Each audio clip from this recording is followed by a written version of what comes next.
Boa noite, vamos continuar lendo o livro do irmão Mactosh, Estudo do Livro de Levíticos. Hoje a gente continua aqui vendo, a partir desse tema, a gordura da vítima.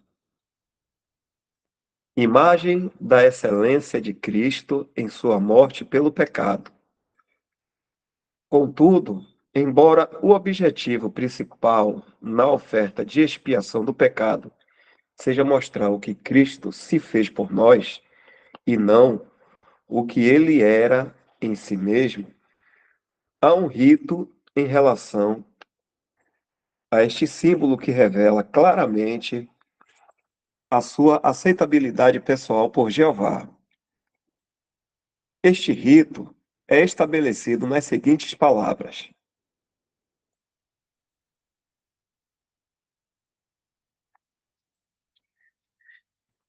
e toda a gordura do novilho da expiação tirará dele, a gordura que cobre a fressura e toda a gordura que está sobre a fressura, e os dois rins, e a gordura que está sobre eles, que está sobre as tripas, e o redenho de sobre o fígado. Com os rins tirará, como se tira do boi do sacrifício pacífico, e o sacerdote a queimará sobre o altar do holocausto. Versículos de 8 a 10. Assim, a excelência intrínseca de Cristo não é omitida, nem mesmo na oferta de expiação do pecado. A gordura queimada sobre o altar é a expressão adequada da apreciação divina do valor da pessoa de Cristo. Qualquer que fosse o lugar que, em perfeita graça, tomasse em nosso favor ou em nosso lugar, foi feito pecado por nós, e a oferta de expiação é a sombra que o apresenta sobre este aspecto. Porém, visto que era o Senhor Jesus Cristo, o eleito de Deus, o santo, o seu Filho puro, imaculado e eterno, que foi feito pecado, a gordura da oferta de expiação era, portanto, queimada sobre o altar, como material próprio para o fogo, que era a exibição da santidade divina. Mas até mesmo neste ponto vemos o contraste entre a oferta da expiação de expiação e o holocausto. No caso do último, que é o holocausto, não era apenas a gordura, mas toda a oferta que era queimada sobre o altar, porque representava Cristo sem relação alguma com o pecado. No caso da primeira, que é a expiação, não havia nada a queimar sobre o altar senão a gordura, porque se tratava de uma questão de levar o pecado, embora Cristo fosse o portador. A glória divina da pessoa de Cristo brilha até mesmo por entre as trevas espessas desse madeiro de maldição, a que consentiu que o pregassem como maldição por nós.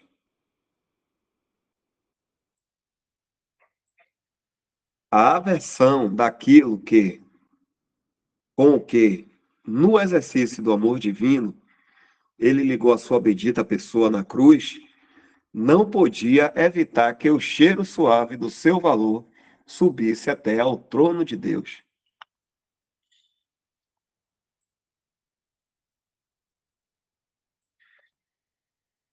Vemos assim a revelação do profundo mistério da face de Deus, de ter ocultado daquilo que Cristo se fez. E o modo como o coração de Deus se deleitou no que Cristo era. É isto que dá um encanto peculiar à oferta de expiação. os raios brilhantes da glória pessoal de Cristo resplandecendo por entre a terrível escuridão do Calvário. O seu valor pessoal destacando-se nas próprias profundidades da sua humilhação. O deleite de Deus naquele de quem havia ocultado a sua face, em justificação da sua justiça inflexível. Tudo isto é mostrado no fato de a gordura da oferta de expiação do pecado ser queimada sobre o altar.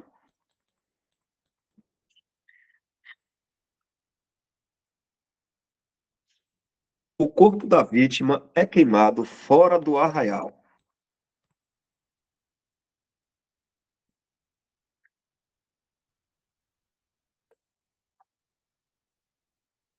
Havendo assim procurado indicar, em primeiro lugar, o que se fazia com o sangue e, em segundo lugar, o que se fazia da gordura, temos agora de considerar o que se fazia da carne.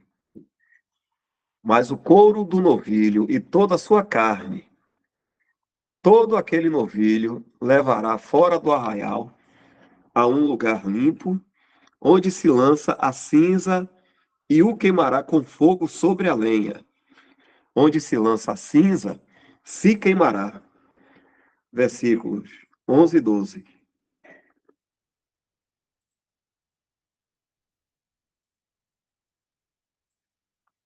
Neste fato, temos a principal fase da oferta de expiação, aquela que a distingue tanto no holocausto como do sacrifício pacífico. A sua carne não era queimada sobre o altar, como no holocausto, nem tampouco era comida pelo sacerdote ou o adorador, como no sacrifício pacífico. Era queimada inteiramente fora do arraial. Porém, nenhuma oferta pela expiação de pecado, cujo sangue se traz à tenda da congregação para expiar no santuário, se comerá. No fogo será queimada, Levíticos 6:30. E por isso também Jesus, para santificar o povo pelo seu próprio sangue, padeceu fora da porta. Hebreus 13:12.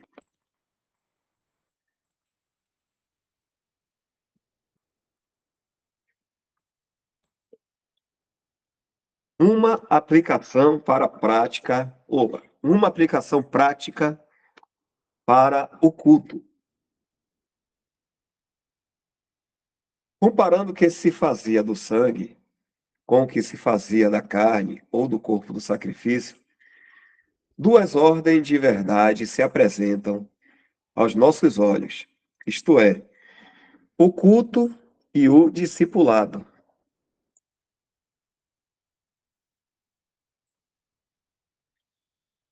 O sangue que era levado ao santuário é o fundamento da primeira,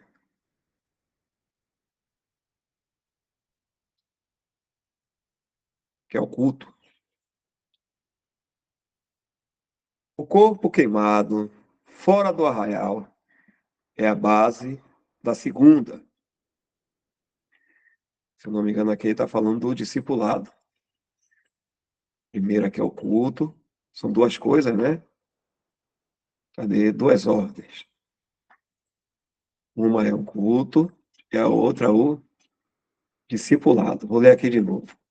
O sangue que era levado ao santuário é o fundamento da primeira. O corpo queimado fora do arraial é a base da segunda. Se estiver errado, algum irmão pode corrigir. O sangue que era levado ao santuário. Opa, desculpa, aqui. Antes que possamos adorar em paz de consciência e tranquilidade de coração, temos de saber, com base na autoridade da palavra e pelo poder do Espírito, que a questão do pecado foi inteiramente resolvida para sempre pelo pecado da oferta, pelo sangue, desculpe, pelo sangue da oferta divina de expiação, que o seu sangue foi espargido com perfeição perante o Senhor.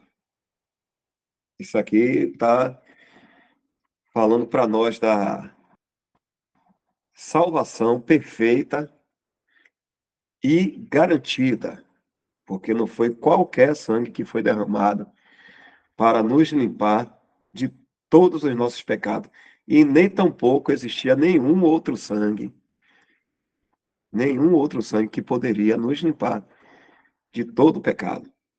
Então, esse sangue do Senhor Jesus, que foi derramado, primeiro nós temos que ter, como fala aqui, né? Temos que saber entender que realmente esse sangue limpou todos os nossos pecados, passado, presente e futuro, de diante de Deus, antes da gente querer adorar.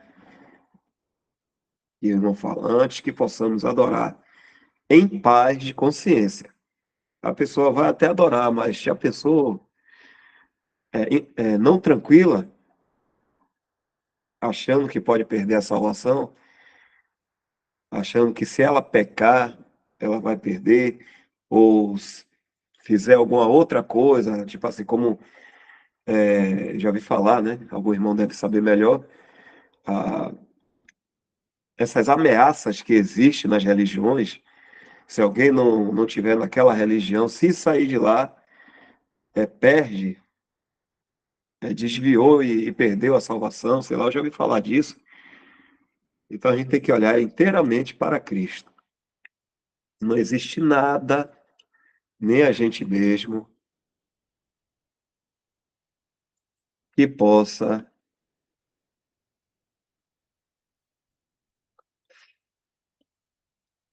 Ah, pensei que alguém está querendo entrar aqui.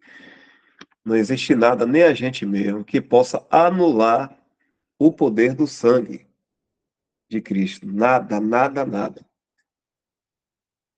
Então é importante a gente ter paz nisso. Creu no Senhor Jesus, está salvo, salvo para sempre, salvo eternamente. Se algum irmão quiser falar também, dá uma pausazinha aqui.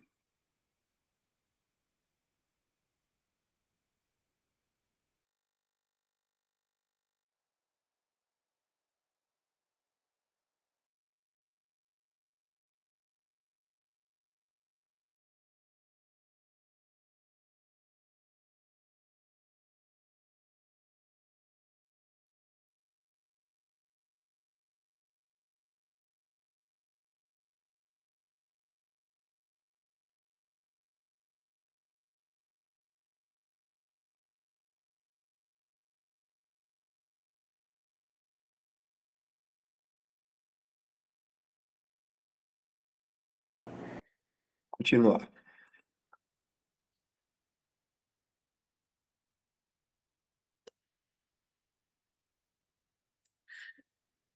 Que todas as exigências de Deus e todas as nossas necessidades, como pecadores culpados e arruinados, foram satisfeitas para sempre.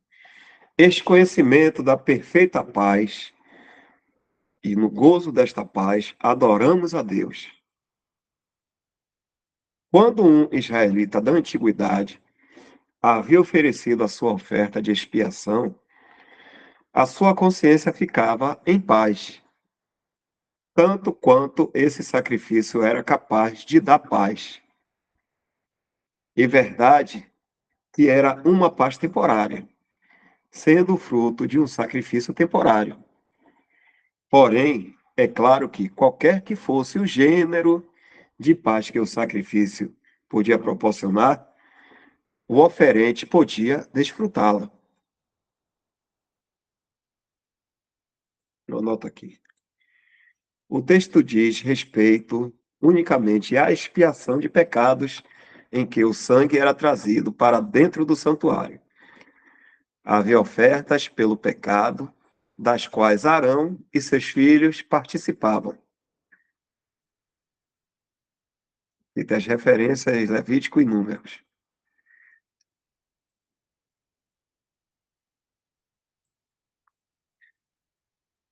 Portanto, sendo o nosso sacrifício divino e eterno, a nossa paz é também divina e eterna.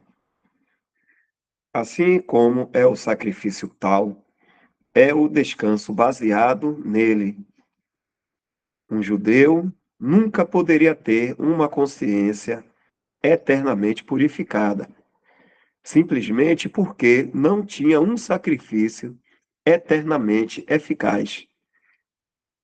Podia, de certo modo, ter a sua consciência purificada por um dia, um mês ou um ano, mas não podia tê-la purificada para sempre.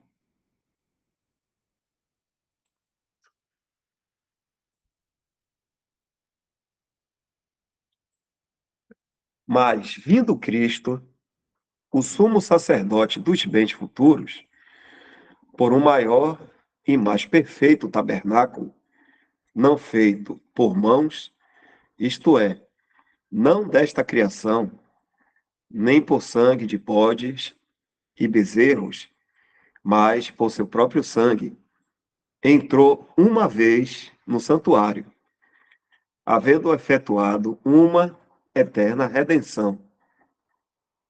Porque se o sangue dos touros e bodes e a cinza de uma novilha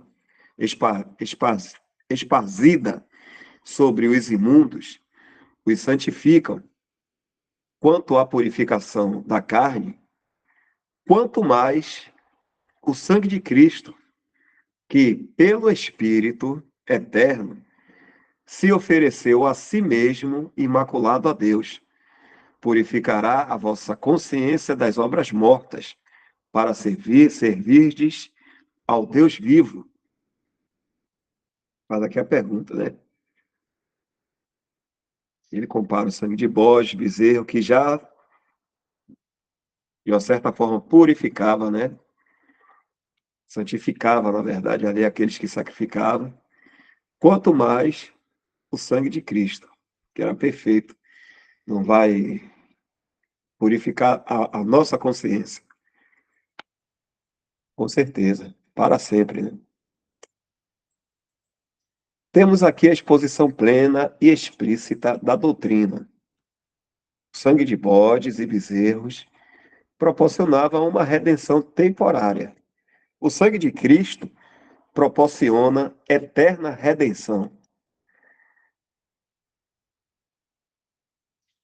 A primeira purificava a carne exterior, a última purificava intimamente.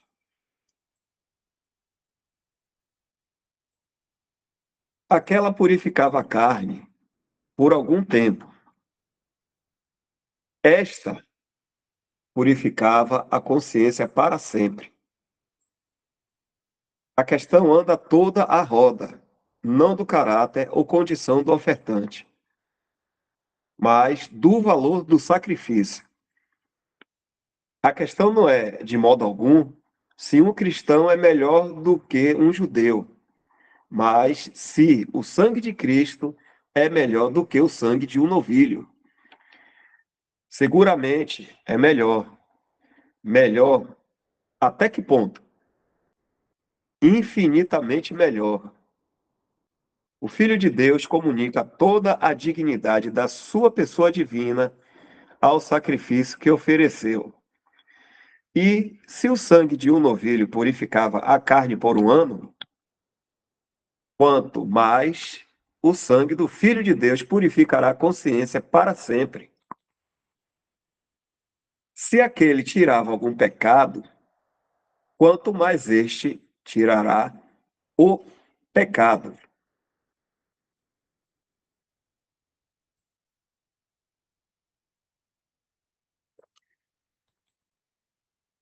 Bem, por que razão sentia a alma de um judeu descanso por algum tempo, depois de haver oferecido o seu sacrifício, como sabia ele que o pecado especial pelo qual havia trazido o seu sacrifício estava perdoado? Porque Deus havia dito: e ser-lhe-á perdoado. A sua paz de coração a respeito desse pecado particular repousava sobre o testemunho do Deus de Israel e o sangue da vítima. Assim, agora, a paz do crente a respeito de todo o pecado baseia-se sobre a autoridade da palavra de Deus e o precioso sangue de Cristo.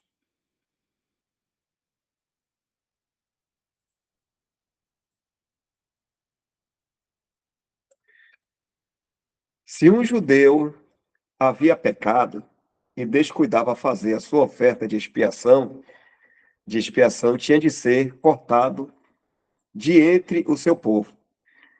Porém, quando tomava o seu lugar como pecador, quando punha as suas mãos sobre a cabeça da oferta de expiação, então a oferta era cortada em pedaços, em vez dele, e ele era livre. A oferta era tratada como merecia o oferente,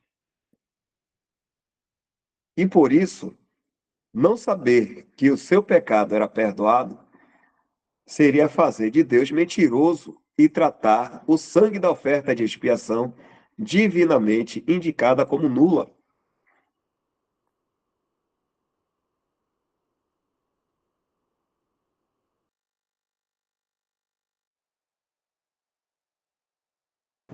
Essa parte aqui é interessante, deram para entender aí?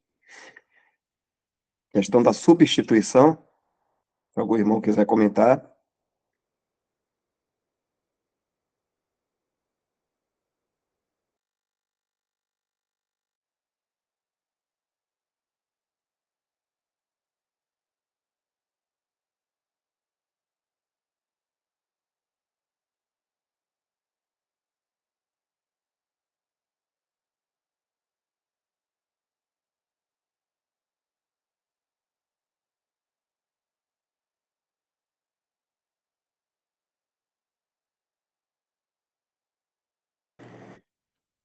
Rapidamente, ou seja, aqui é essa oferta aqui, que a vítima é cortada em pedaços, quem merecia ser cortado foi aquele que ofereceu, mas como ele reconheceu e colocou suas mãos, quando punha suas mãos sobre a cabeça da oferta, se identificando, então a oferta é que recebia paga, para que aquele ali não oferecesse.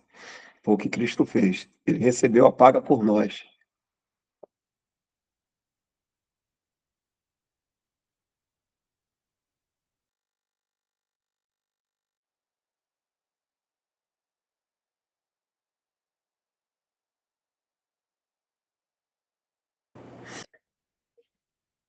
E se isto era verdadeiro quanto àquele que só podia descansar sobre o sangue de um bode, quanto mais se aplica àquele que tem o precioso sangue de Cristo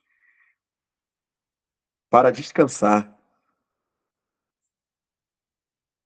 O crente vê em Cristo aquele que foi julgado por todo o seu pecado. Aquele que, quando foi pendurado na cruz, suportou todo o fardo do seu pecado. Aquele que, havendo se tornado responsável por esse pecado, não podia estar onde agora está, se toda a questão do pecado não tivesse sido liquidada segundo todas as exigências da justiça divina.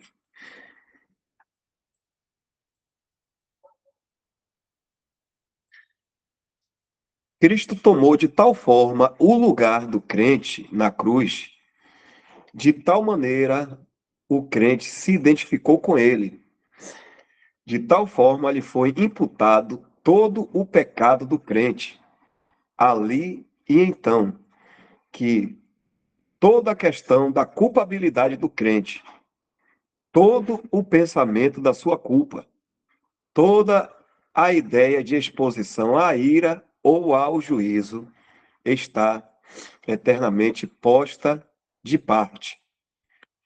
Tudo foi resolvido na cruz entre a justiça divina e a vítima imaculada. E agora o crente está tão intimamente identificado com Cristo no trono, como Cristo se identificou com ele na cruz.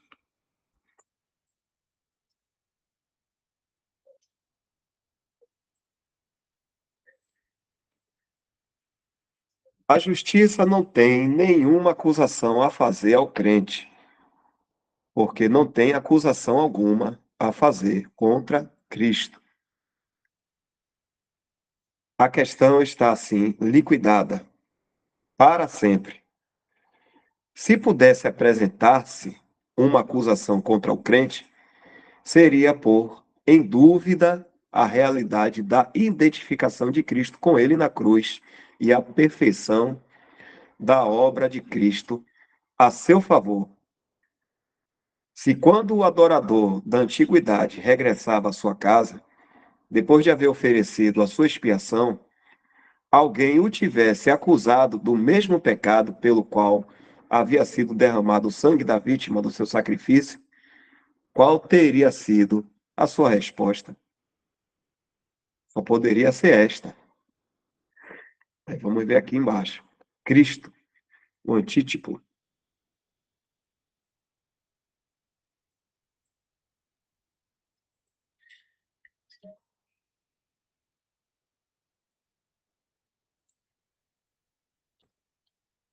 O pecado foi removido pelo sangue da vítima. E Jeová disse estas palavras: ser-lhe-á, ser-lhe-á perdoado. A vítima havia morrido em lugar dele, e ele vivia em lugar da vítima.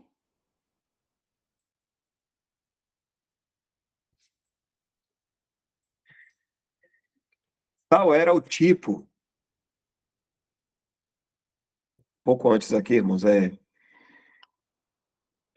o tipo é a figura, ou seja, os animais que prefiguravam o verdadeiro que via. O antítipo é a própria pessoa, que é o Senhor Jesus, o Cristo.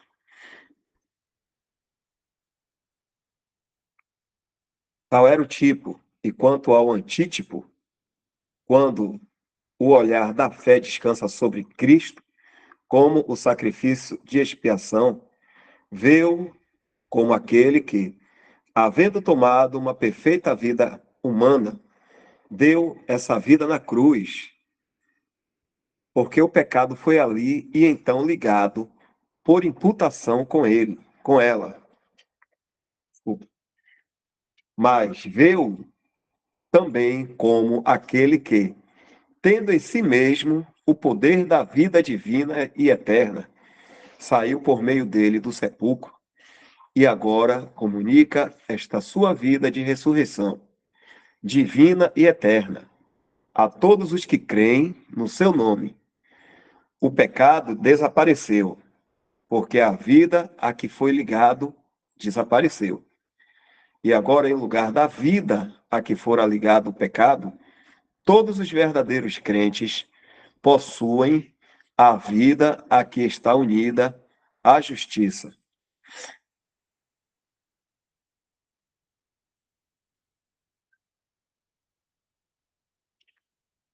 Uma nota aqui.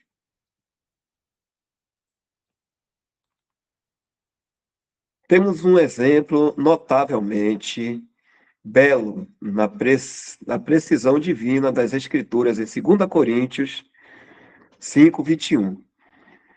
Aquele que não conheceu pecado, o fez pecado por nós, para que nele fôssemos feitos justiça de Deus. O significado do vocábulo fez não é, como poderia supor-se, o mesmo em ambas as cláusulas desta passagem.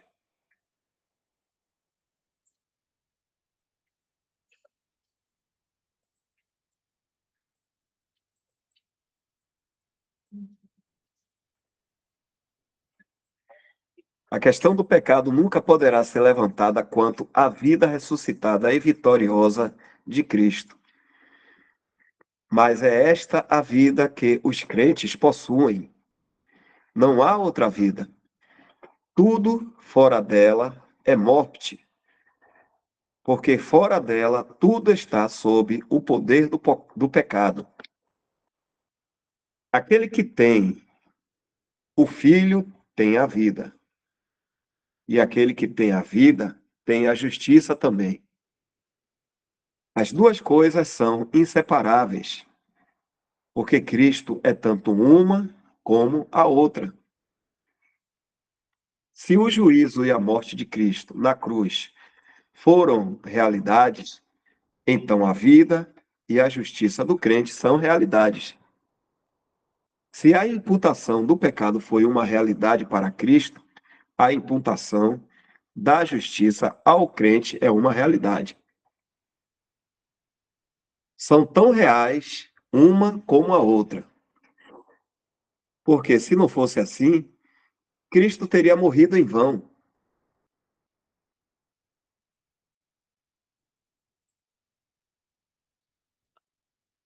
O verdadeiro e incontestável fundamento de paz é este: que as exigências da natureza de Deus quanto ao pecado foram perfeitamente satisfeitas. A morte de Jesus satisfê-las todas e satisfê-las para sempre.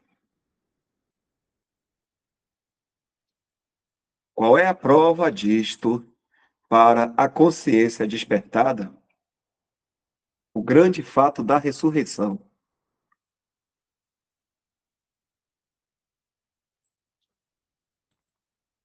Um Cristo ressuscitado proclama plena libertação do crente, a sua perfeita absorvição de toda a demanda possível, o qual por nossos pecados foi entregue e ressuscitou para nossa justificação. Romanos 4:25. Para um crente não saber que o seu pecado foi tirado, e tirado para sempre, é fazer pouco caso do sangue da sua divina oferta de expiação.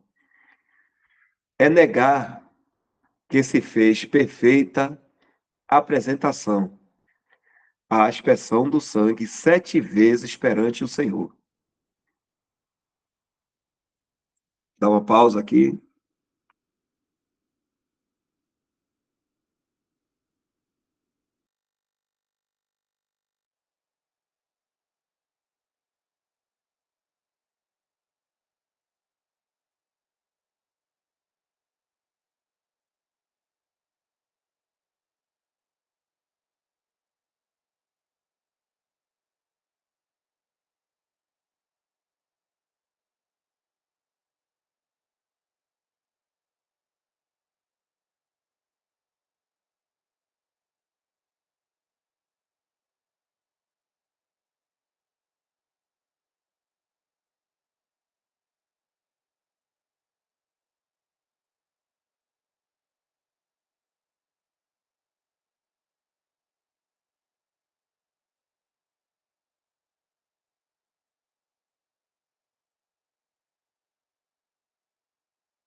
A nossa posição é resultado da obra na cruz.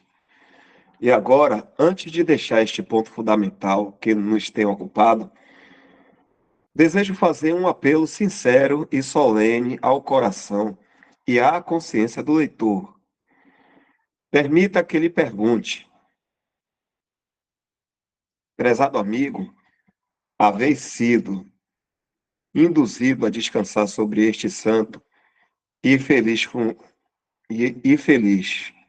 fundamento, e feliz fundamentou sabeis que a questão do vosso pecado foi para sempre arrumada?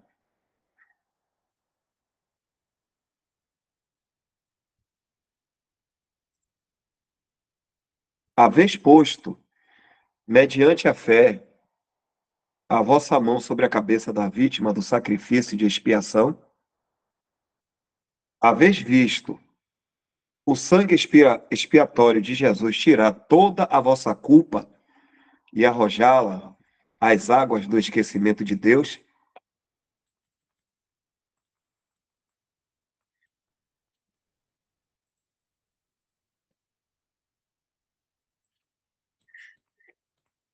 A justiça divina tem ainda alguma coisa contra vós? Estás livre do pavor inexprimível de uma consciência culpada?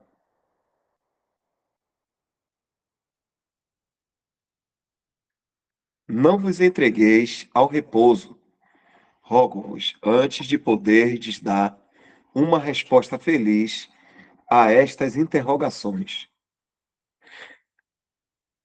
Ficai certo de que é privilégio ditoso até do mais fraco crente em Cristo regozijar-se na plena e eterna remissão dos seus pecados, com base numa expiação efetuada. Por isso, se alguém ensina outra coisa, rebaixa o sacrifício de Cristo ao nível de bodes e bezerros.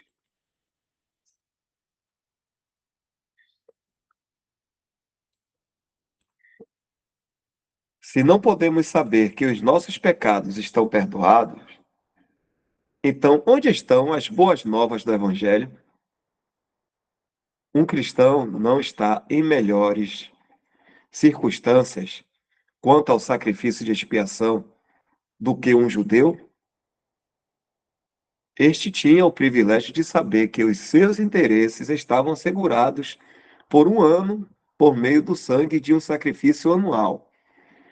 Aquele não pode ter nenhuma certeza? De certo que pode. Pois bem, se há alguma certeza, tem de ser eterna, visto que descansa sobre um sacrifício eterno.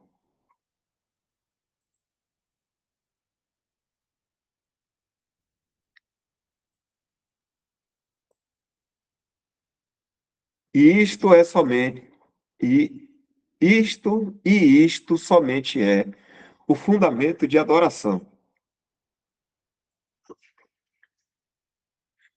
A segurança perfeita do perdão do pecado produz não um espírito de confiança própria, mas um espírito de louvor, gratidão e adoração.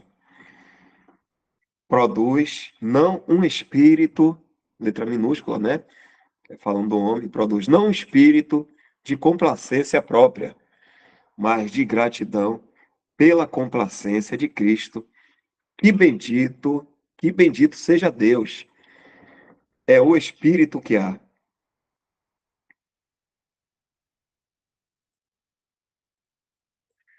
de caracterizar os remidos por toda a eternidade. Não nos induz alguém a fazer pouco caso do pecado, mas a pensar na graça que o perdoou perfeitamente, do sangue que o cancelou inteiramente. É impossível que alguém possa contemplar a cruz, possa ver o lugar que Cristo tomou e meditar nos sofrimentos e ponderar sobre essas 3 horas terríveis de trevas e, ao mesmo tempo, olhar o pecado como coisa sem importância.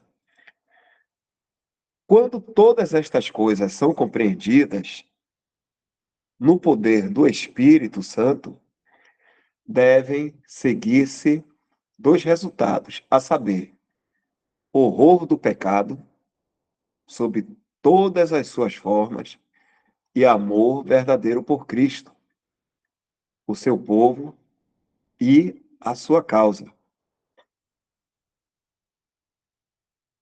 Saiamos a ele fora do arraial. Deixa eu marcar aqui rapidinho.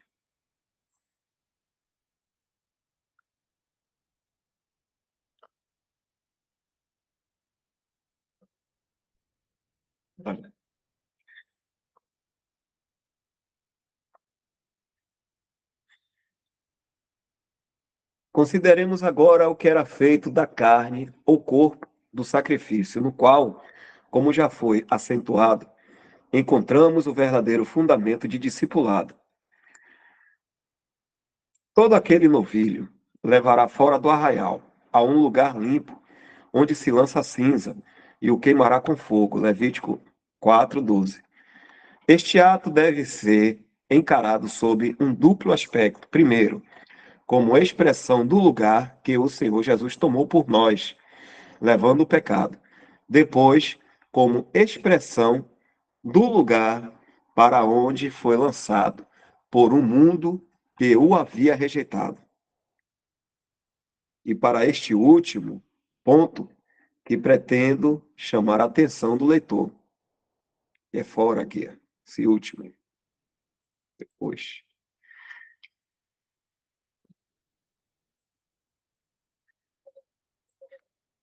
O uso que o apóstolo faz em Hebreus 13:13 do fato de Cristo haver padecido fora da porta é profundamente prático. Saiamos, pois, a ele fora do arraial, levando o seu vitupério.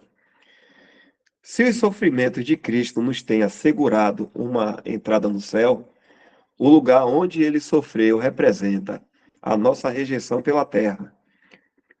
A sua morte tem nos proporcionado uma cidade nas alturas. O lugar onde ele morreu priva-nos de uma cidade aqui.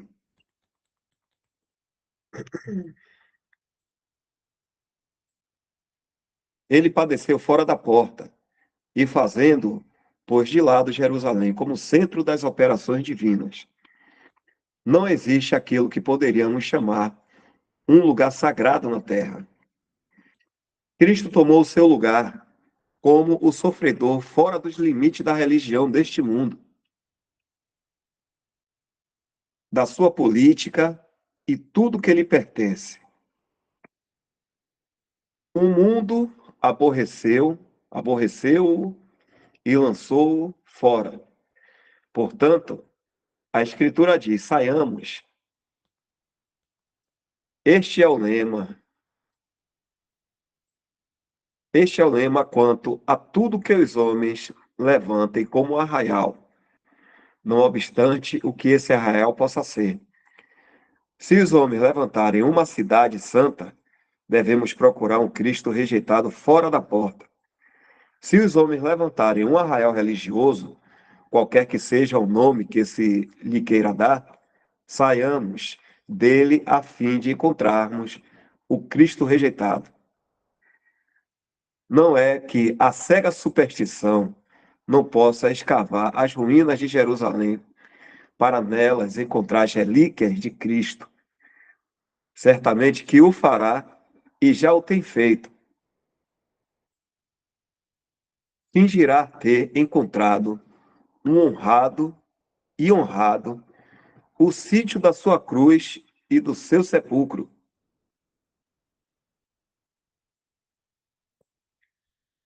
A cobiça da natureza, aproveitando-se da superstição da natureza, também tem levado a efeito durante séculos um tráfego lucrativo com os astuto pretexto de prestar honra aos chamados lugares sagrados da antiguidade. Porém, um simples raio de luz da lâmpada da revelação celestial é suficiente para nos autorizar a dizer que é preciso sair de todas estas coisas a fim de encontrar e gozar comunhão com um Cristo rejeitado. A Epístola aos Efésios apresenta um aspecto muito elevado da igreja nas alturas, não meramente como uma prerrogativa, mas também quanto ao método. O direito é certamente o sangue, mas o método é assim estabelecido. Mas Deus, que é riquíssimo em misericórdia, pelo seu muito amor com que nos amou, estando nós ainda mortos em nossas ofensas, nos vivificou juntamente com Cristo. Pela graça sois salvos, e nos ressuscitou juntamente com Ele, e nos fez assentar nos lugares celestiais em Cristo. Efésios 2, 4-6. Todavia, o leitor precisa recordar que o convite impressionante de sair implica muito mais do que o alijamento dos absurdos crassos de uma superstição ignorante ou as intenções de uma astuta cobiça.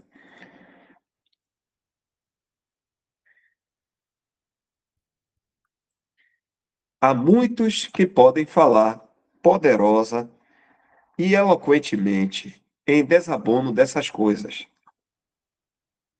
e que estão muito longe, na verdade, de obedecer à notificação apostólica.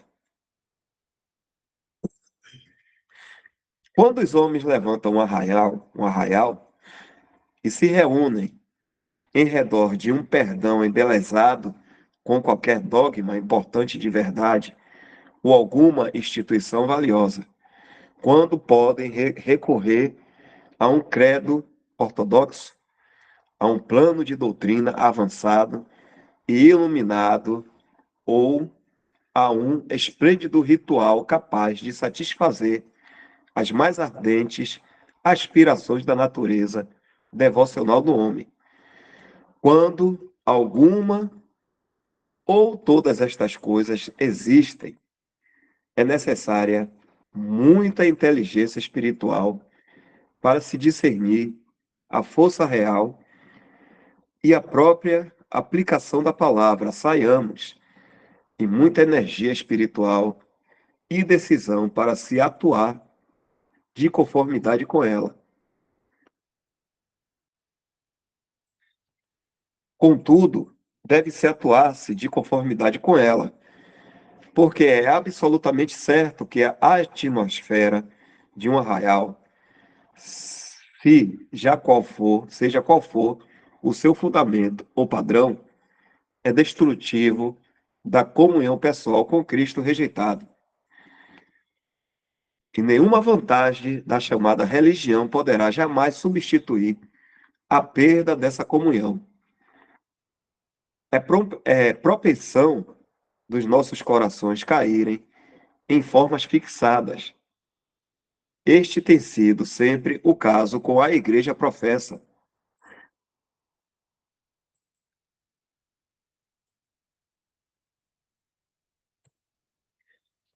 Estas formas podem ter sido produzidas por verdadeiro poder. Podem ter resultado de graça positiva do Espírito de Deus. Há a tentação de fixar formas logo que o Espírito e poder deixam de existir. Deixa eu tentar ler isso aqui de novo.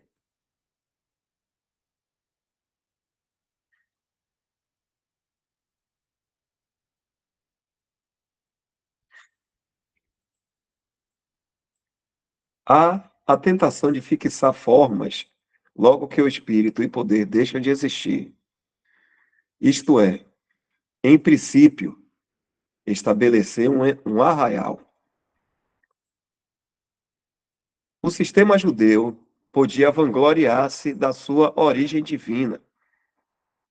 Um judeu podia apontar vitoriosamente para o templo com seu sistema esplêndido de culto, o seu sacerdócio, os seus sacrifícios, todo o seu equipamento e mostrar que tudo havia sido dado pelo Deus de Israel. Podia citar o capítulo e o verso, como nós diríamos, de tudo que se relacionava com o sistema com que ele estava ligado, um judeu. Onde está o sistema antigo, medieval ou moderno que possa apresentar tão elevadas e poderosas pretensões ou descer até ao coração com tal peso de autoridade? E contudo, a ordem era: saiamos. Este assunto é profundamente solene e diz-nos respeito a todos, porque somos todos propensos e esquivarmos-nos da comunhão com Cristo para cairmos na rotina morta. Daí o poder prático das palavras, saiamos, pois a Ele. Não é sair de um sistema para o outro, de uma ordem de opiniões para outra ou de um grupo de pessoas para outro. Não, mas sair de tudo que merece a designação de um arraial para aquele que padeceu fora do arraial. O Senhor Jesus está tão fora da porta agora como quando padeceu ali há 18 séculos. O que foi que o pôs fora da porta? O mundo religioso desse tempo. E o mundo religioso desse tempo é, em espírito e princípio, o mundo religioso deste tempo. Deu para entender aqui? O mundo religioso desse tempo, o tempo do Senhor, é em espírito e princípio o mundo religioso deste tempo que nós vivemos. O mundo é ainda o mundo.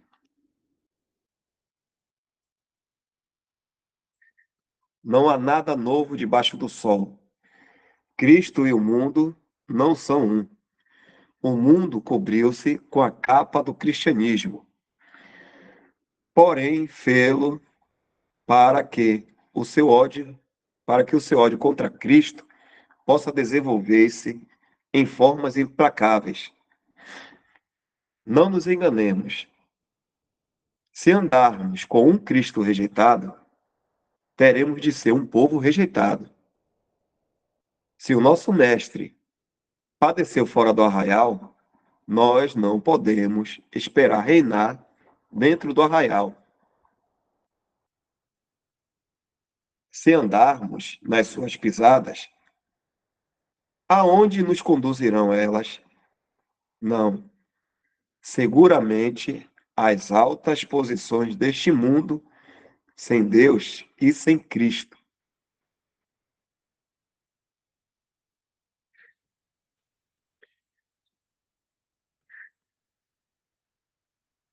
Posições deste mundo, sem Deus e sem Cristo.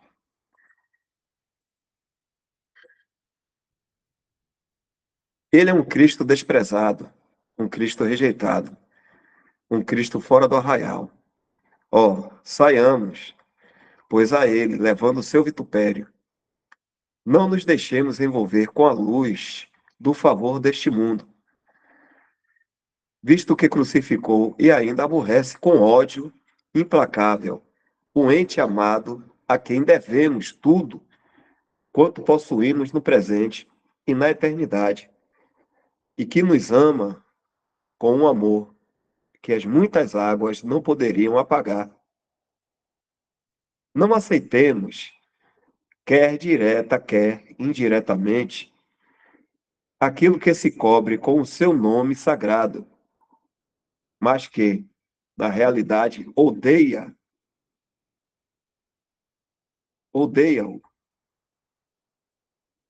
odeia os seus caminhos, porque está dividido aqui. Esse sistema, na verdade, usa o nome de Cristo. Estou só fazendo um comentário, viu, irmãos? Usa o nome de Cristo, mas aí eu vou completar como o irmão aqui está botando. Mas, na verdade, na realidade, odeia os seus caminhos, odeia a sua verdade e odeia a simples menção do seu advento. Advento que é a vinda dele.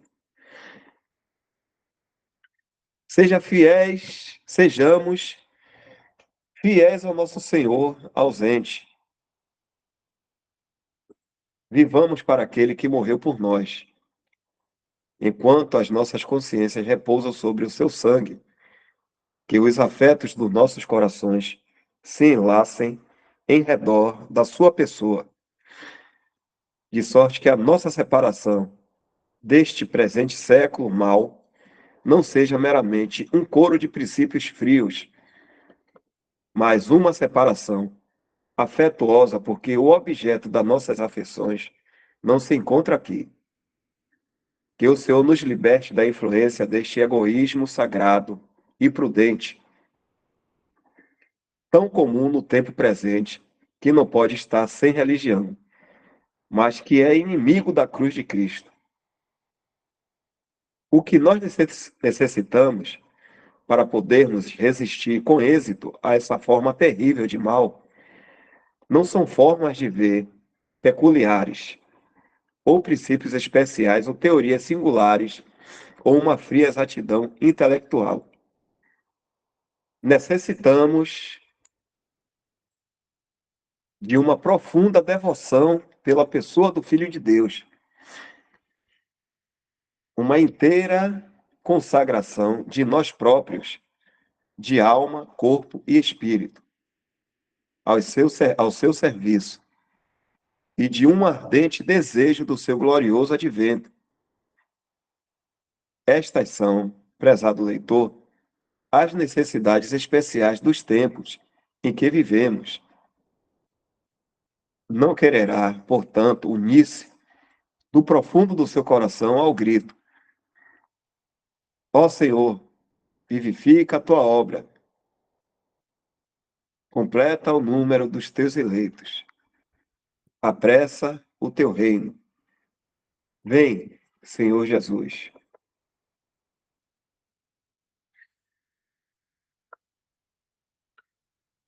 Até aqui. Próximo agora é o capítulo 5.